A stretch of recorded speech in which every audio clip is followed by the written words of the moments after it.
আসসালামু আলাইকুম viewers, welcome back to my channel. আজ আবারও হাজির হয়ে গেলাম নতুন আরও একটি রেসিপি নিয়ে। আমি আজ আপনাদের তৈরি করে দেখাবো চমৎকার একটি নাস্তা রেসিপি। এই নাস্তাটি বানিয়ে সকালে অথবা বিকেলে চায়ের আড্ডায় রাখতে পারেন। আলু আর ময়দার এই নাস্তাটি এতটাই মজার হয় যে বাসার ছোট থেকে বড় সবাই খুব পছন্দ করবে আর মজা করে খেয়ে নেবে। আশা করছি আমার আজকের এই সহজ রেসিপিটি আপনাদের কাছে অনেক বেশি ভালো লাগবে। প্রথমে একটা মিক্সিং বোলে নিয়ে নিচ্ছি 1 কাপ ময়দা। এরপর এখানে দিয়ে দিচ্ছি স্বাদ মতো লবণ। এখানে দিয়ে দিচ্ছি 2 টেবিল চামচ রান্নার তেল।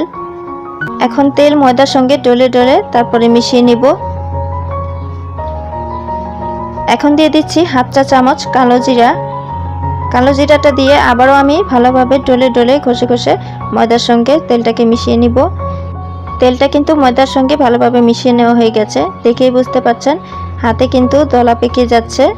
এখন এখানে আমি নরমাল পানি দিয়ে একটা ডো তৈরি করে নিব।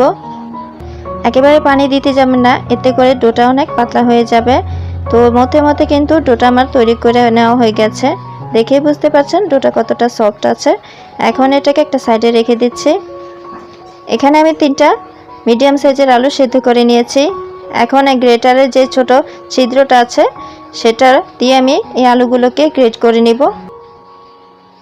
তো সবগুলো আলু কিন্তু আমার গ্রেট করা হয়ে গেছে। এখন এখানে দিয়ে দিচ্ছি 2 টেবিল চামচ কুচি করে কাটা পেঁয়াজ।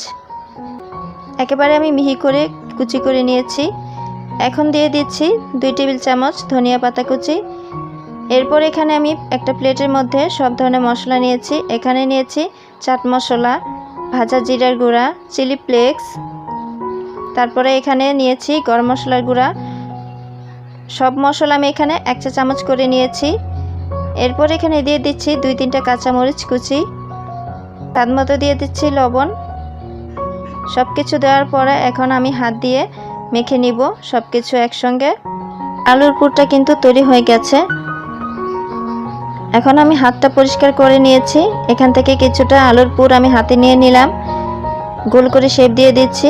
এখন 2 হাতে তালুতে রেখে দেখেই বুঝতে পারছেন আমি একটু গোল করে তারপরে লম্বাটা শেপ দিয়ে দিচ্ছি। এই যে একটা শেপ কিন্তু আমার তৈরি হয়ে গেছে। এখন একটা প্লেটে রেখে দিচ্ছি।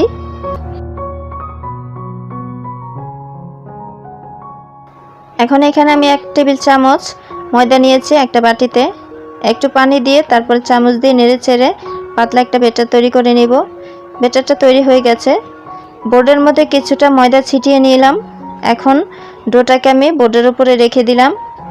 উপরেও কিছুটা ময়দা ছিটিয়ে তারপর আমি একটা রুটি বেলে নিব বড় সাইজের। এই রুটিটা কিন্তু অনেক বড় করে পাতলা করে বেলে নিব।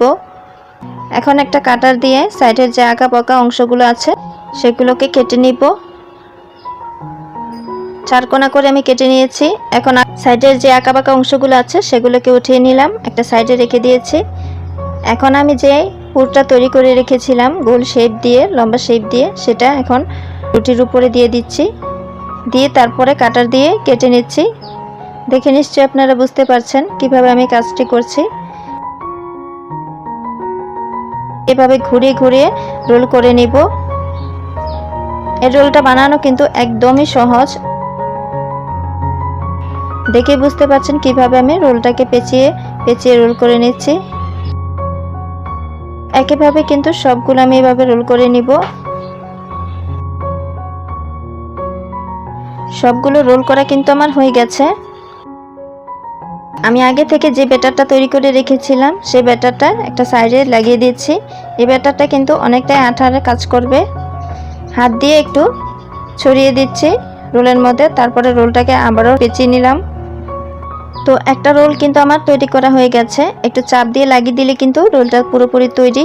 ঠিক একইভাবে আমি সবগুলোতে এভাবে ব্যাটার দিয়ে তারপরে রোলটাকে পেঁচিয়ে লাগিয়ে দিব একটা সাইড থেকে।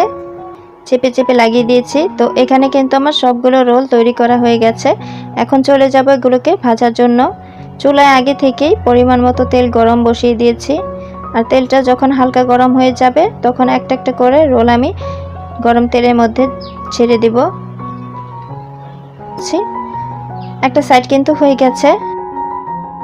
এখন উল্টে দিচ্ছি আর একটা সাইড হওয়ার জন্য।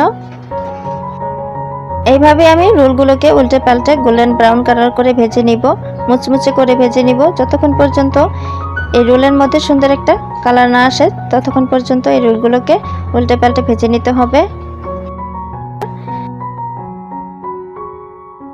তো নাস্তাগুলো কিন্তু আমার ভাজা হয়ে গেছে, দেখেই বুঝতে পারছেন নাস্তাগুলোতে কিন্তু খুব সুন্দর একটা কালার চলে এসেছে। এখন ছাঁকনি চামচ দিয়ে বাড়তি তেলটাকে ঝরিয়ে আমি নাস্তাগুলোকে উঠিয়ে নিচ্ছি। নাস্তাগুলো কিন্তু সবগুলো ভাজা হয়ে গেছে। মাশাআল্লাহ, নাস্তাগুলো দেখতে অনেক বেশি ইয়ামি লাগছে, অনেক বেশি টেস্টিও হয়েছে এই নাস্তাগুলো। বাচ্চারা কিন্তু খুবই পছন্দ করবে, সেই সাথে বড়রাও। আশা করছি আমার আজকের এই সহজ রেসিপিটি আপনাদের ভালো লেগেছে।